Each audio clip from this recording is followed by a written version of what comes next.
ഇന്ന് അഗസ്ത്യകൂടത്തുനിന്ന് കർക്കിടക ചികിത്സയൊക്കെ കഴിഞ്ഞ് പുറത്തിറങ്ങി. അപ്പൊ എനിക്ക് തോന്നി മരിച്ചയാളെയും കൂടെ കൂട്ടണമെന്ന്. അങ്ങനെ നിങ്ങൾ ഇയാളെ കത്തിച്ചായിരുന്നല്ലോ, ആ മേഘനോടൊപ്പം കൂടി. അവിടെ ചെന്ന് നേരെ എങ്ങി പിടിച്ചോണ്ട് വരികയായിരുന്നു.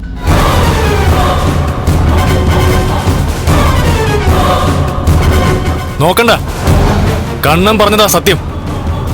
മഹിയെ കൊല്ലാൻ കൊട്ടേഷൻ കൊടുത്തില്ലേ, എന്നിട്ട് മഹിയുടെ ബോഡി കത്തിച്ചില്ലേ? അതൊക്കെ അതേപടി തന്നെ ഞങ്ങളുടെ മൊബൈലുണ്ട്.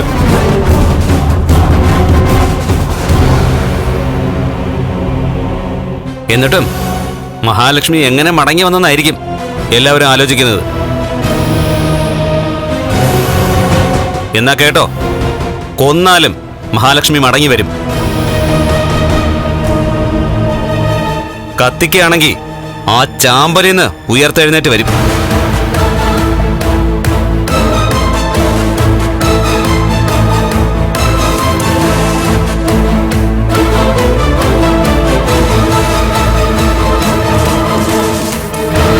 ഞാൻ എന്റെ അച്ഛനെ അധികം അച്ഛന്ന് വിളിച്ചിട്ടില്ല, നിങ്ങളെ കൂടുതലും വിളിച്ചിട്ടുള്ളത്.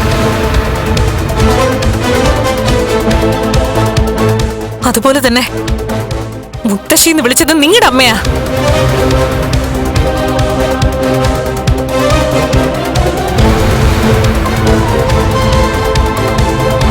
പിന്നെ എനിക്കൊരു അനിയത്തിയുണ്ട്.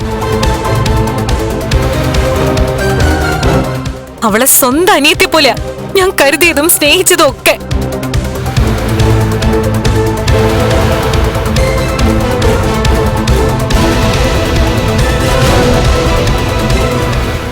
അതുപോലെ തന്നെ കണ്ണിട്ട് നിന്നെ സ്നേഹിച്ചത്. എന്നിട്ട് നീ സ്നേഹിക്കാത്തതിൽ ഞങ്ങൾക്ക് പരാതിയൊന്നുമില്ല. പക്ഷെ കൊല്ലാതിരുന്നൂടെ ഞങ്ങളെ?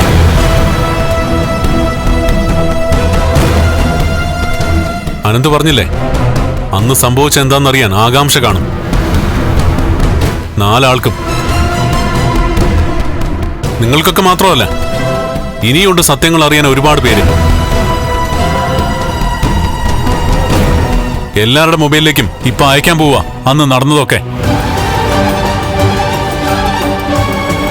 ഇയാള് ഫിനാൻസ് ഹെഡ്സിൽ നിന്ന് ഗുണ്ടകൾ താമസിക്കുന്ന താവളത്തിലേക്ക് വന്നതുവരെയുള്ള എല്ലാ ദൃശ്യങ്ങളും അതിനകത്തുണ്ട്.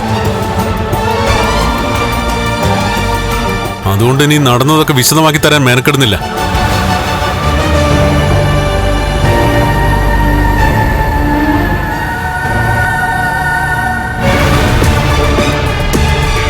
ഇന്നലെ തിരുവോണത്തിന്റെ അന്നും അതിനു മുമ്പും എല്ലാവരും കണ്ടത് മരിച്ച മഹാലക്ഷ്മിയല്ല, മരിച്ചെന്ന് നിങ്ങളൊക്കെ വിശ്വസിക്കുന്ന ഈ നിൽക്കുന്ന മഹാലക്ഷ്മിയെ തന്നെയാ.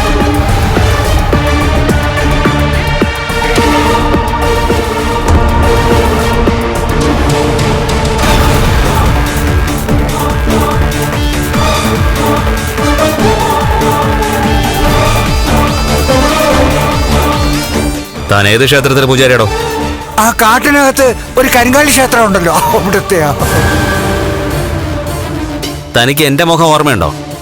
എവിടെയോ കണ്ടു മറന്നതുപോലെ. ഓഹോ, ഞാൻ ഇടയ്ക്ക് അവിടെയൊക്കെ വന്നിട്ടുണ്ട്. ഓ, അവിടുത്തെ ദേവിക്ക് ശക്തിയൊക്കെ ഉണ്ടോ? ഓ, ഉണ്ട്. അല്ലെങ്കിൽ തന്നെ ഒരു ദൈവങ്ങൾക്കും ശക്തിയില്ലെന്ന വിശ്വാസക്കാരനൊന്നും അല്ല ഞാൻ.